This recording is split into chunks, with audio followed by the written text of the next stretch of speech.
आधी रात में दरवाजे के खुलने और फिर बंद होने की आवाज से तनु समझ गई थी अब तेज प्रताप आ गया है।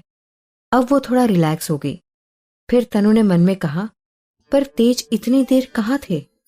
लेकिन उसने कुछ नहीं पूछा और वैसे ही लेटी रही और कुछ समय के बाद उसे नींद आ गई। तेज को सुबह जल्दी निकलना था, इसीलिए वो सीधे अपने स्टडी रूम में चला गया और अपनी जरूरी फाइल्स को एक बैग में पैक करने लगा। अभी भी उसका मन यहां से जाने का नहीं था, पर वो ये जानता था अगर वो अभी नहीं गया तो तनु को छोड़ना बहुत मुश्किल हो जाएगा। वो तनु के लिए ऐसी कोई भी परेशानी नहीं खड़ी करना चाहता था जिसके कारण ये कॉन्ट्रैक्ट तोड़ना मुश्किल हो जाए। वो बेडरूम में वापस आया और वो यहां से जाने से पहले तनु को नजर भर के देखना चाहता था। तेज ने अपने बेड पर लेटी तनु को देखा। उसने देखा वो बिना कंबल ओढ़े ऐसे ही लेटी हुई है। उसका एक हाथ नीचे लटक रहा है, तो उसने झल्लाते हुए अपने मन में कहा, ये कभी भी ठीक से नहीं सो सकती। फिर उसने तनु को अपनी तरफ खींचा और उसे कंबल ओढ़ाया और खुद भी ओढ़कर सो गया। तेज प्रताप सुबह 4 बजे ही उठ गया था। उसने बिना आवाज किए जल्दी जाने के लिए खुद को तैयार किया। उसने एक नजर तनु की तरफ देखा, जो अभी भी बिना किसी चिंता के सो रही थी। उसकी मासूमियत देखकर तेज उसके करीब आया। उसने प्यार से तनु के चेहरे को देखा और उसके माथे पर किस किया। तनु थोड़ा कसमसाई और फिर सो गई। तेज की आंखों से आंसू की एक बूंद निकल गई। फिर वो तेजी से उठा और अपना बैग लेकर अपनी कार की तरफ बढ़ गया। उसने मन में कहा, ऐसा क्यों लग रहा है जैसे यहां कुछ छूटता जा रहा है। मैं तो तनु से प्यार भी नहीं करता हूं, फिर भी मेरी आंखों में आंसू क्यों आ रहे हैं? क्यों मैं उससे दूर नहीं जाना चाहता हूं? फिर उसने अपने ख्यालों को झटका और भारी कदमों से चलने लगा। घर के सभी लोग सो रहे थे। किसी को भी पता नहीं चला कि तेज प्रताप इतनी सुबह वहां से चला गया है। सुबह जब तनु की नींद खुली तो उसने देखा तेज प्रताप वहां नहीं है। उसने मन में कहा, लगता है मुझे उठने में देर हो गई। तेज जरूर ऑफिस चले गए होंगे। वो जल्दी से उठी और नहा के तैयार हो गई। रात की चिंता उसके चेहरे पर दिखाई दे रही थी। उसका ध्यान अभी भी तेज प्रताप में लगा हुआ था।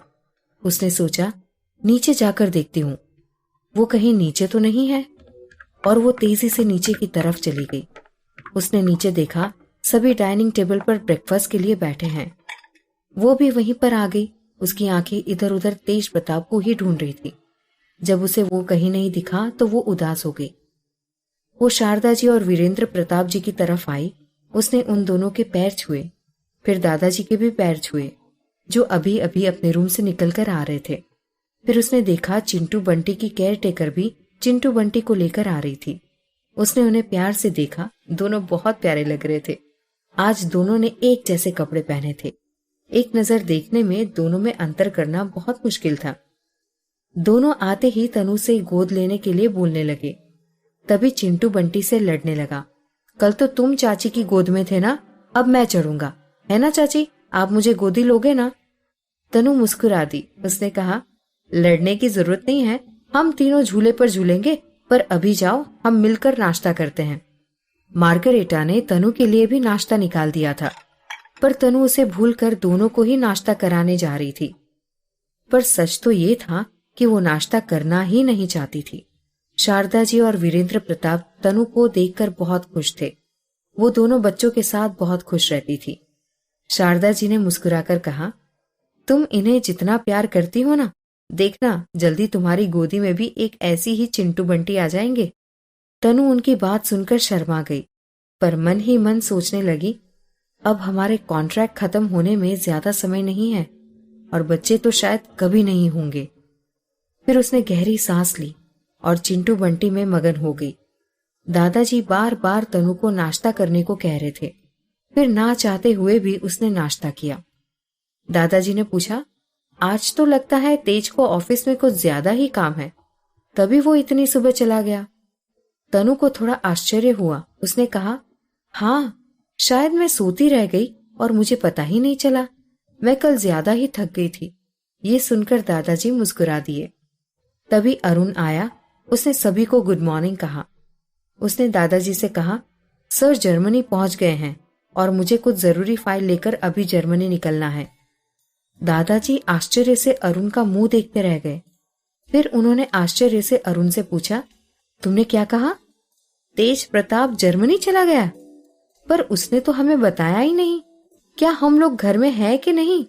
इस लड़के का कुछ समझ में नहीं आता। कब क्या करता है? घर में कल अच्छी खासी पार्टी थी, शायद इसीलिए नहीं बताया होगा। तेज ने आपको बताया कि वो कब तक डेनमार्क लौटेंगे?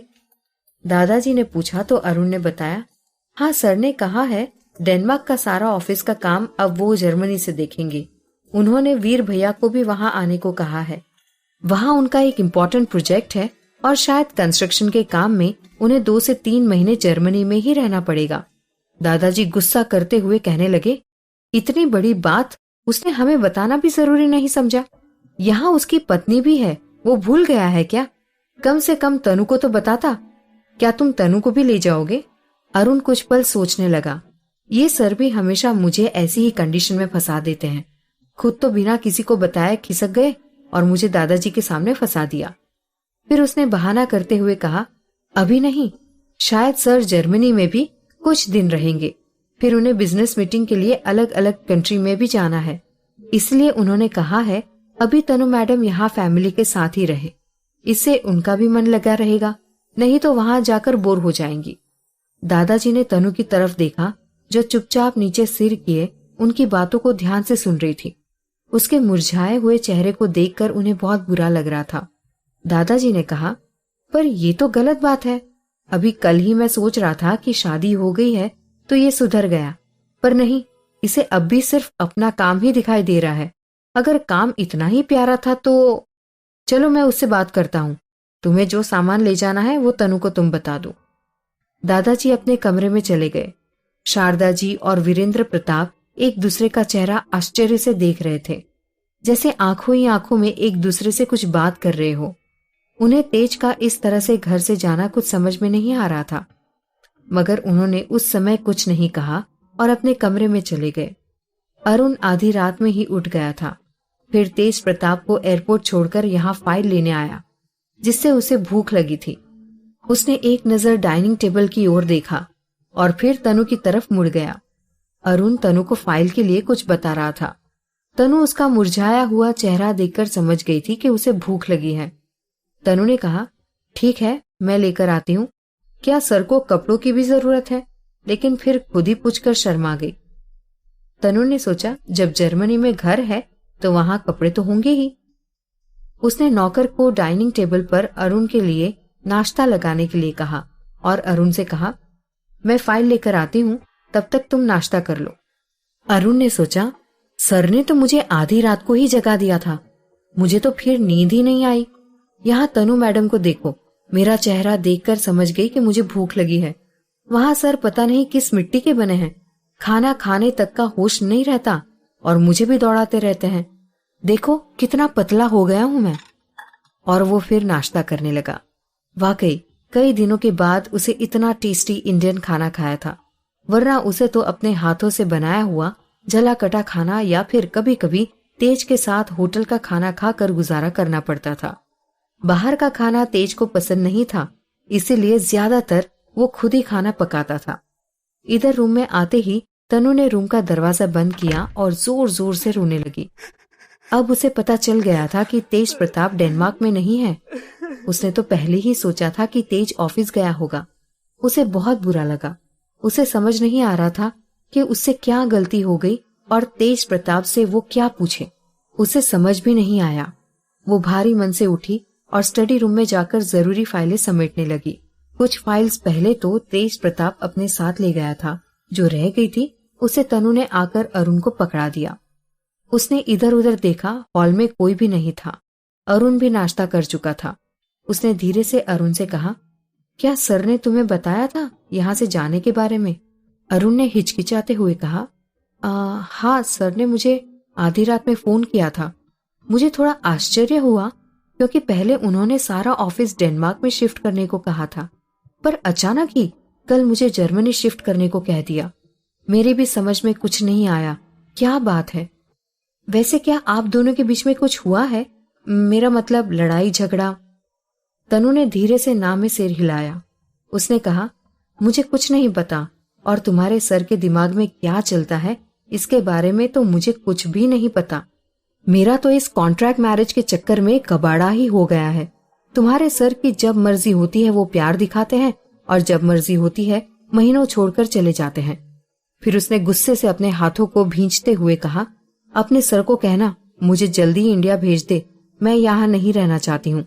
अरुण ने कुछ सोचते हुए कहा, हाँ, पर आपको सब कुछ कॉन्ट्रैक्ट के हिसाब से ही करना पड़ेगा। तनु ने कहा, हाँ तुम सही कहते हो, करना तो मुझे ही पड़ेगा। फिर उसने एक गहरी सांस ली, फिर कुछ सोचते हुए कहा, अरुण तुम वहां पर अपने सर का ध्यान रखोगे ना? तुम तो जानते हो वो घर का ही खाना पसंद करते हैं, और काम करते समय उन्हें अपने खाने पीने का कुछ भी होश नहीं रहता। प्लीज ध्यान रखना। अरुण तनु की बातें सुनकर हंस दिया और हाँ में सर हिला दिया। उसने मन में कहा, देखो यहाँ तनु मैडम सर का कितना ध्यान रखती है। एक सर है जो इतनी अच्छी पत्नी से पीछा छुड़ाना चाहते हैं।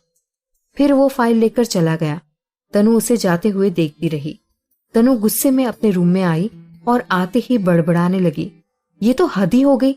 आखिर मैंने क्या गलत किया? एक तो खुद ही मेरे पास आते हैं और फिर। उसके दिमाग में कल की बातें आने लगी। वो कल के एहसास में खोने लगी।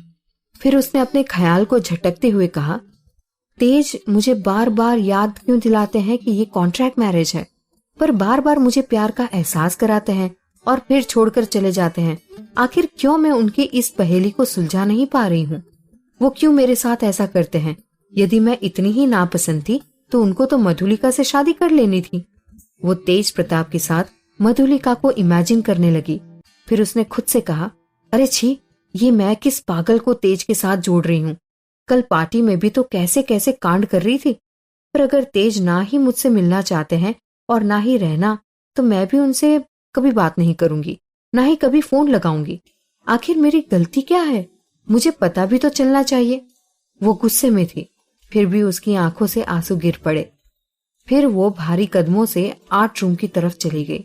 उसने अपनी ब्रश और कलर उठाए और अपनी आंखों को बंद किया। वो बंद आंखों से उस पल को याद करने लगी जब तेज प्रताप और तनु एक दूसरे के पास खड़े थे। तेज प्रताप उसकी आंखों में देख रहा था। तनु ने अपनी आंखें खोली और ड्राइंग शीट में उस याद के सहारे पेंटिंग बनाने लगी। उसने कलर भरे। उसकी पेंटिंग ऐसी थी जैसे अभी अभी दोनों सामने खड़े हो गए। पेंटिंग एकदम रियल लग रही थी। उसे देखते ही तनु के आंसू गिर पड़े। उसने अपने ब्रश और कलर समेट के रखे और वहीं बैठ गई।